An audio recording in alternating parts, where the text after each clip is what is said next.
உச்சநீதிமன்ற தலைமை நீதிபதி சூரியகாந்த் அவர்கள் ஒரு கருத்து தெரிவிச்சிருக்கிறாரு. தேர்தல் காலகட்டங்களில் நேரடியாக மக்களுக்கு நீங்கள் பணம் கொடுக்குறீங்க, பல இலவசங்களை வழங்குறீங்க, இப்படியே பண்ணிக்கிட்டு இருந்தீங்கன்னா நாடு எப்படி முன்னேறும், அதே நேரத்தில் மக்கள் எப்படி வேலை செஞ்சு சம்பாதிப்பாங்க அப்படிங்கிற ஒரு கேள்வி கேட்டிருக்கிறார்.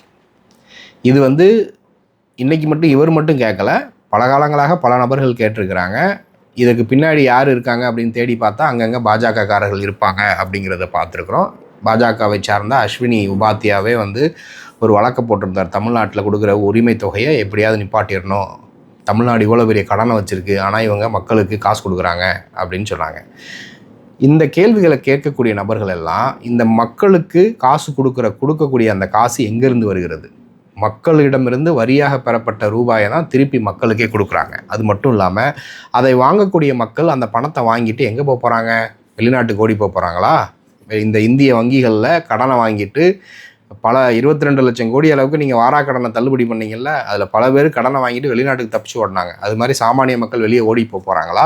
இல்லை அந்த பணத்தெல்லாம் வாங்கி கிழிச்சு போட போகிறாங்களா? இல்லை பூட்டி வீட்டுக்குள்ளே வைக்க போகிறாங்களா? தமிழ்நாட்டில் வாங்கக்கூடிய பணம் அவங்க ஊர்களில் செலவிட போகிறாங்க, இல்லை சேமித்து வைக்க போகிறாங்க. சேமித்து வச்சுட்டு வேறு ஏதாவது ஒரு பொருள் வாங்க போகிறாங்க.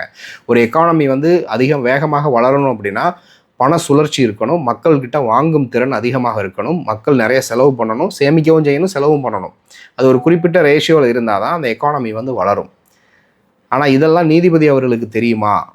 தெரிஞ்சாலும் அவர்கள் என்ன நோக்கத்திற்காக சொல்கிறாங்க அப்படிங்கிறது தெரியலை. இதை குறித்து நீங்கள் என்ன நினைக்கிறீங்க அப்படிங்கிறத மறக்காமல் கமெண்ட்டில் சொல்லுங்கள்.